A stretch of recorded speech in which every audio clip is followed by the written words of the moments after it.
I'm so upset right now. Apart from the fact that in the UK, the Labour government won with a majority win, that's very disappointing and very enlightening.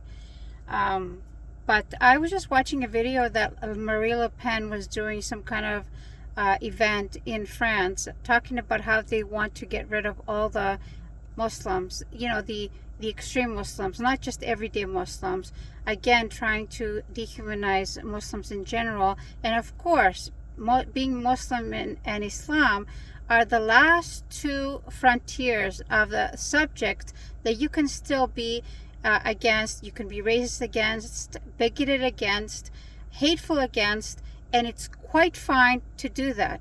But the thing that bothers me the most, because French people, and I'm talking about the government in general, they're so arrogant in the way that they try to dehumanize and make hateful speech against Muslims or people that are not white or from the continent of Europe. But at the same time, they have a stranglehold on the African countries, at least 14 African countries, that they insist through military means, that they will continue to carry their French monetary system, and they have to siphon off 85%. They pay a colonial tax.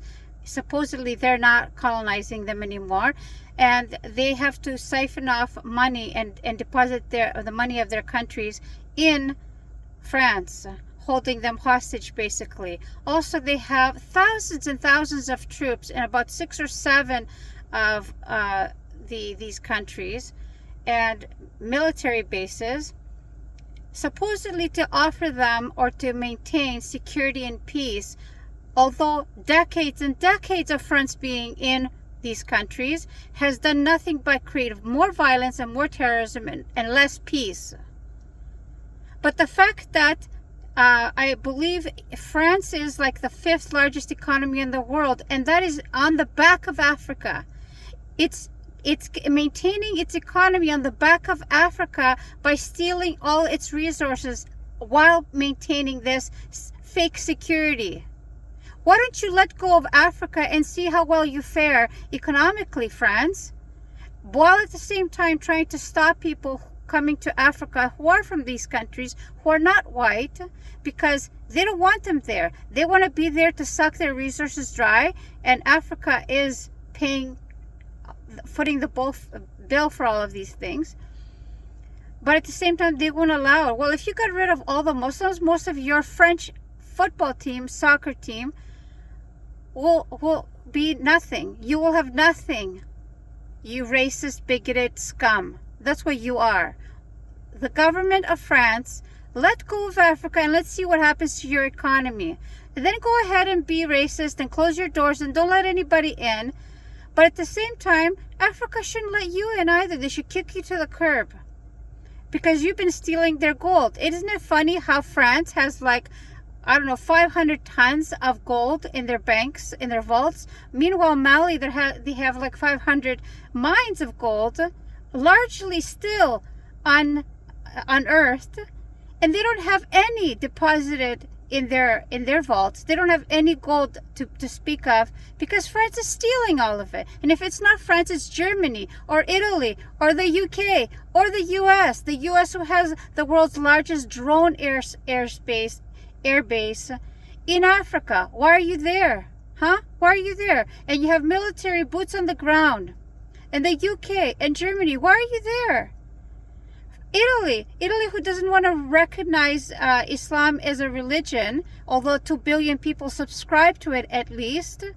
They want to be in Africa. Why are you in Africa, buddy? Why are you in Africa?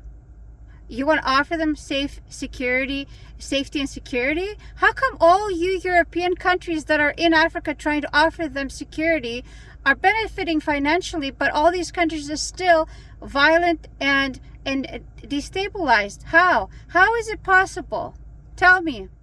The audacity, the entitlement, and the arrogance is blowing my mind. How somebody can talk with a straight face and look down at people while they're stealing them blind at the same time. I wish Africa would just close their doors. And then the other place that feeds European countries and Western countries is the Middle East. This is the reason why there's such a huge migration and refugee problem.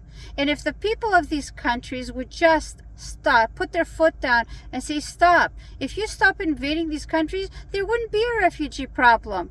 People don't just leave their homes where their families are. They don't have mortgages. They have multi-generational homes. They have their businesses. They have their friends there and everything that's familiar to them to go to some godforsaken European Western country that doesn't like them, doesn't want them there, and they have to learn all the cultural stuff in a new language.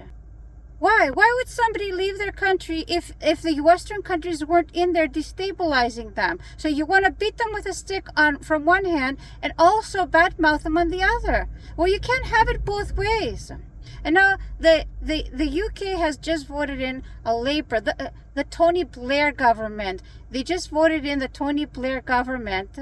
And the Prime Minister is going to be Keir Starmer, the guy who has been speaking, who can be found with quotations talking in a genocidal ethnic cleansing way in support of their buddy in the Middle East who is unaliving thousands and thousands and thousands, which conservatively they've killed maybe 500,000 people that are under rubble, have died from disease or famine.